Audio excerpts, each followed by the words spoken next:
Hey guys, welcome back. So today we're going to be talking about Viewport shading, and is this option right here. Only this menu right here, right?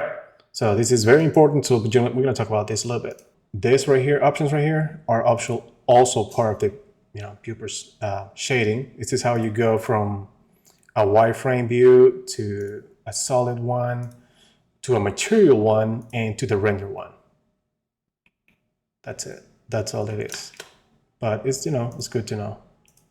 And if you're in this one, you press Shift Z, it's going to change.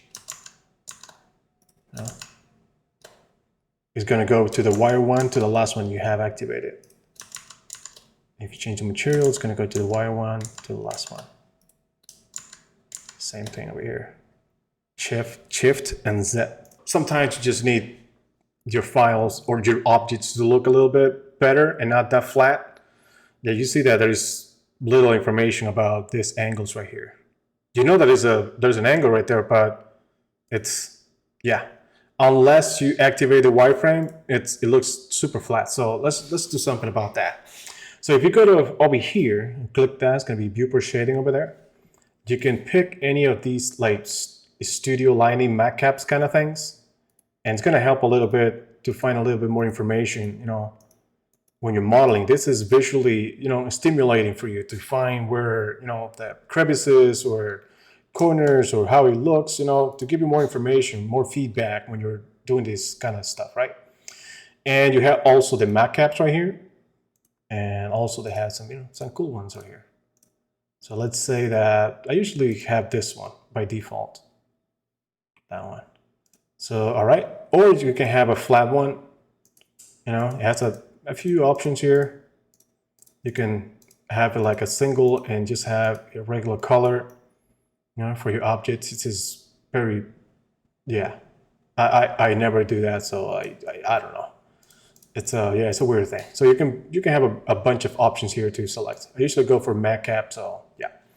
The color, it will be like the color of the object, or attribute, or a single color, same, or a random color. And I'm going to explain what this is right now, or a texture. If you want to, if you have a texture, it's going to show what texture it is. I was going to go with random here for a second. I'm going to duplicate it. I'm going to duplicate it again. And do that a bunch of times. And you see the utility of this.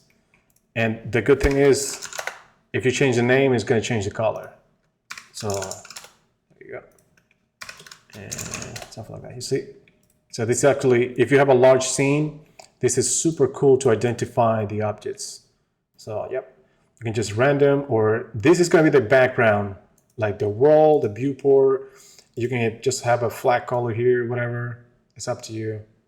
You can modify and have a gradient here, but you have to go to the settings, and I'll show you that later. Have a nice gradient here.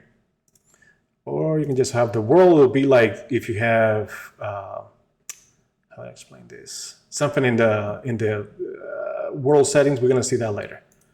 But for now, let's just stick to theme. Theme will be like the default that it comes with this theme that we're using here, right? The back face culling. All right, I'm gonna explain this one in a very simple way. I'm gonna select that. I'm gonna delete that. Select over here, and let me do something real quick. I'm gonna go to edit mode. I'm gonna select everything.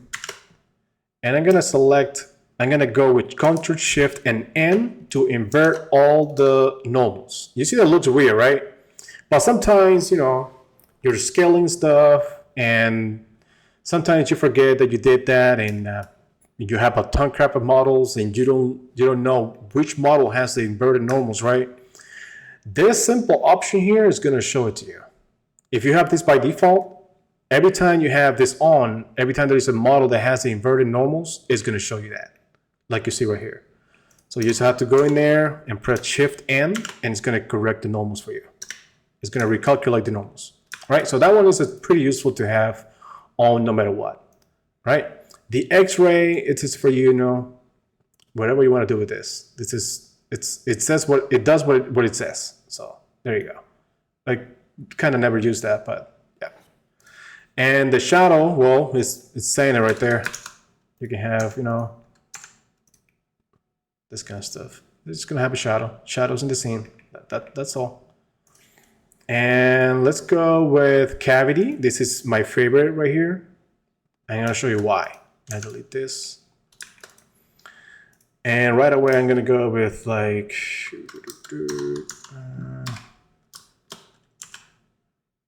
something like that, all right? Okay, I'm gonna shading over here, whatever. Actually, let's not do the shade. There you go, so you can see it better. If I go to cavity, I'm gonna go with both here. You can see immediately, you can see the object, how it changes. It's gonna show you a lot more information about what's going on with the mesh itself, or the subdivisions that you have in the model. So it's gonna give you a lot of feedback. Let me go over here and like this. And there you go. It's gonna give a lot of feedback about the edges or information about the edges and stuff like that. So it's visually stimulating to see more about the object. So I have this one constantly on.